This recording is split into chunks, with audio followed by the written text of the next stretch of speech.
Hi, my name is Katie, and I am here to share some of my favorite journaling prompts, creative ideas, and things to kind of spark that intuitive, creative flow that I think we all have access to when we give ourselves space to be in the right mindset and take care of our bodies and minds accordingly. Thanks for joining me. I hope this benefits you. And if you have any questions, reach out. I'm here. So, have fun.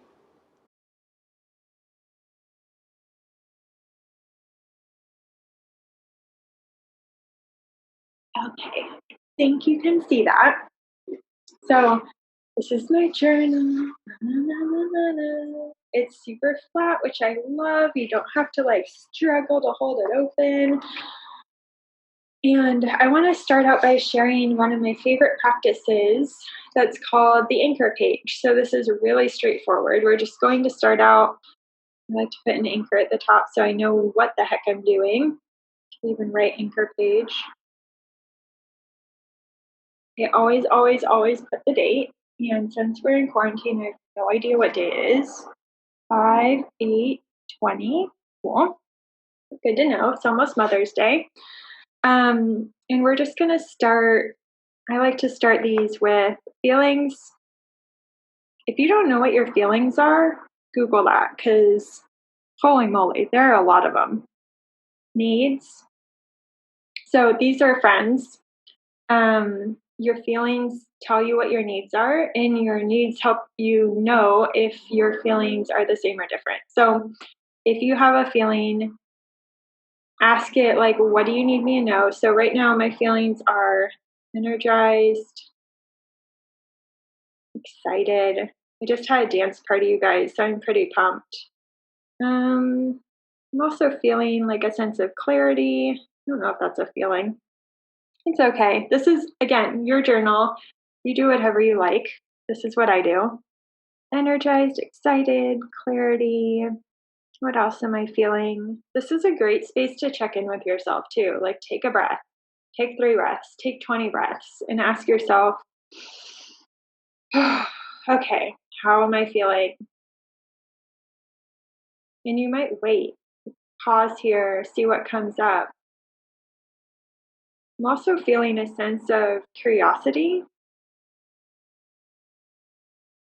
Like, will this be useful to other people?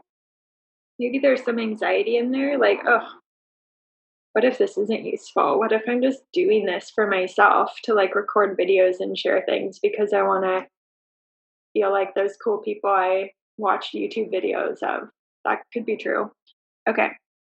Anyways, we're limiting the judgment, right? Because the more judgment you bring in, the more observation of the experience that happens, the more space there is between you and what is going on. So let's just slow that down.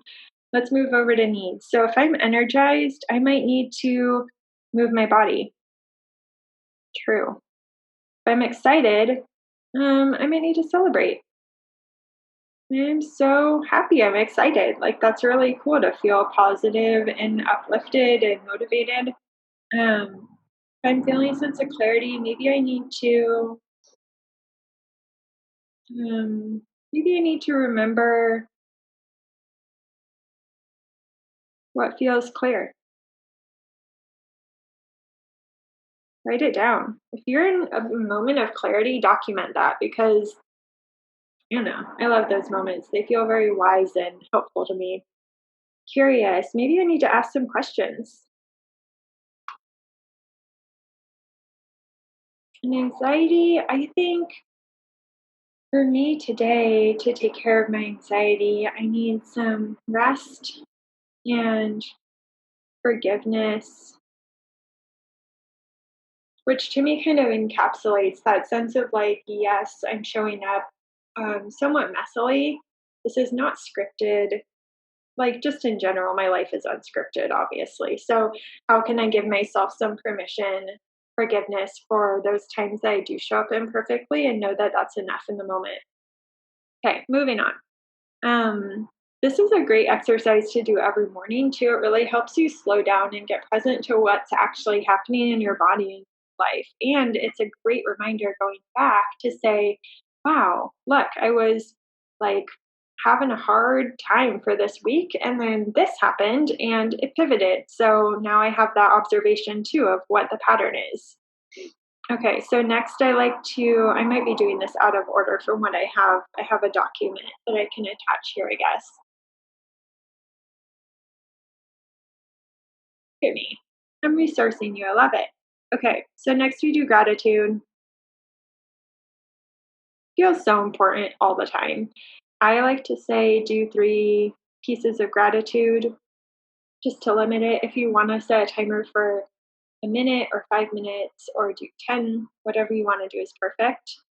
Today I'm grateful for warm, sunny weather.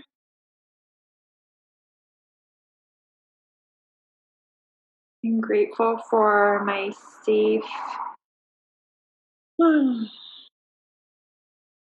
safe, loving, and what's the word I'm looking for? Yes, comfortable.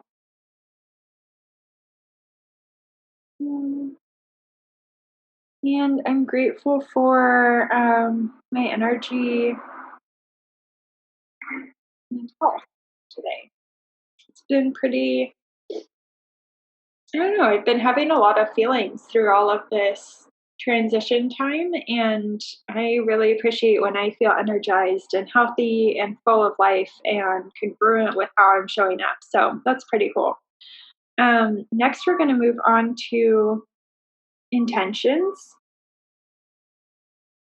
You guys can see my handwriting is not that amazing. I don't do the whole like hand lettering thing. This is just how I write. And I've realized, like with what I said earlier about showing up imperfectly, if you set really high standards for yourself, you aren't going to do it. And what really matters is doing it. So ask yourself, what is the bare minimum I need to show up? How can I show up, still feel congruent, but also feel like I'm going to get it done? Because if I don't get it done, what's the point? Okay. So intentions, these might look like, I'll just write. I can't talk and write at the same time. One sec.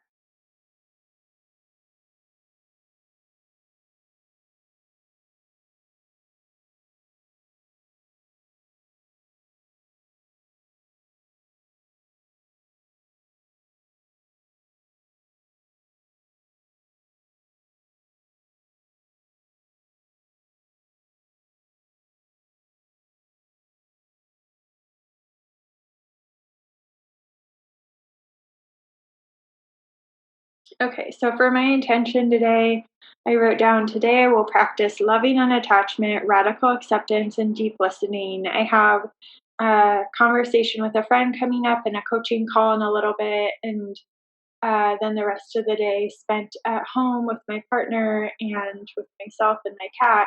And I just want to practice showing up in this kind of lovingly, unattached, accepting, present, listening way. That's my intention.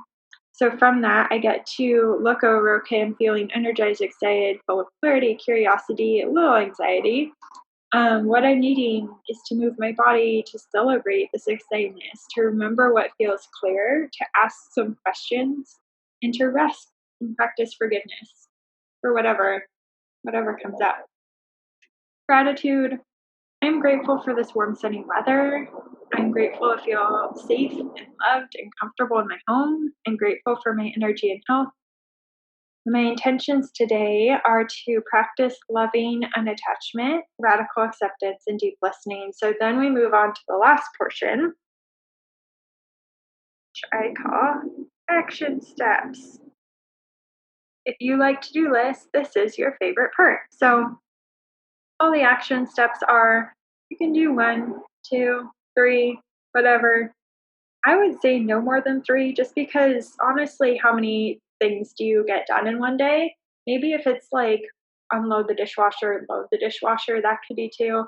But really think about like what's my capacity, um, and check in with yourself because it's okay to not do that much in one day. I know that sounds like kind of a radical thought, but you're allowed to do less. You're allowed to do nothing and you still are a fully whole, capable, perfectly enough human being. Great. Glad we're on the same page. Okay. Action steps. Today, my action steps are what do I want to do today?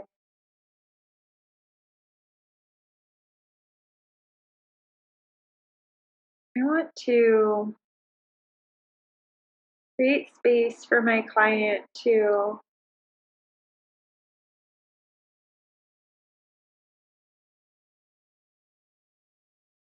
build self trust.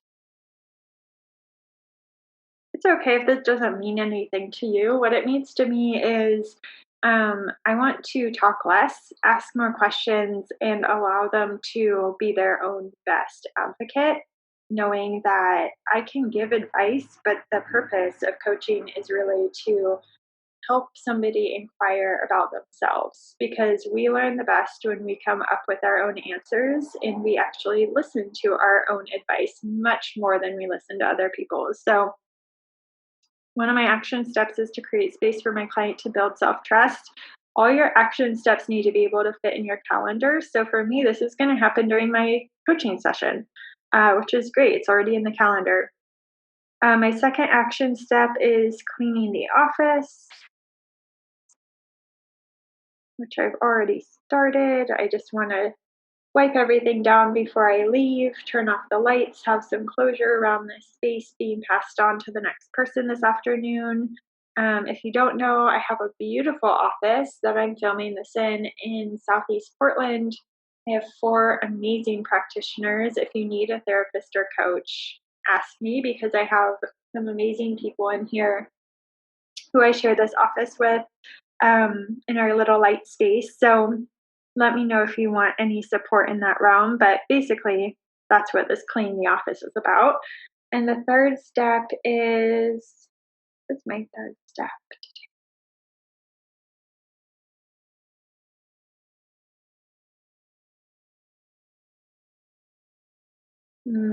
Yeah. Okay. Create some time for nothing.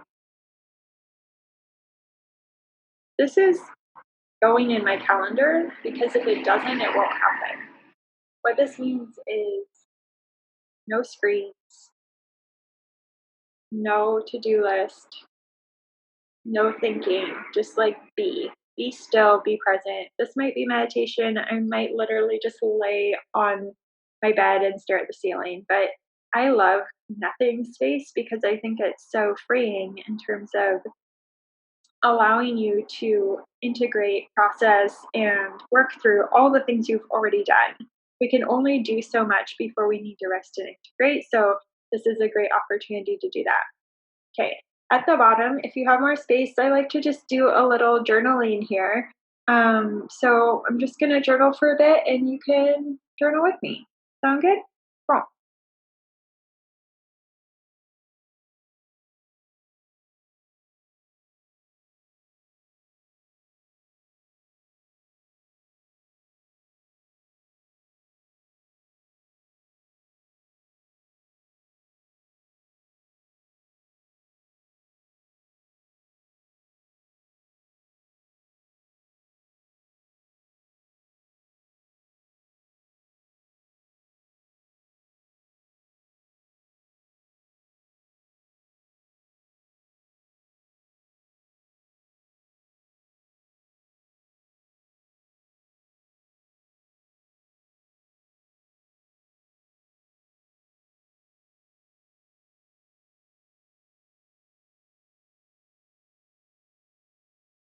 Okay, done.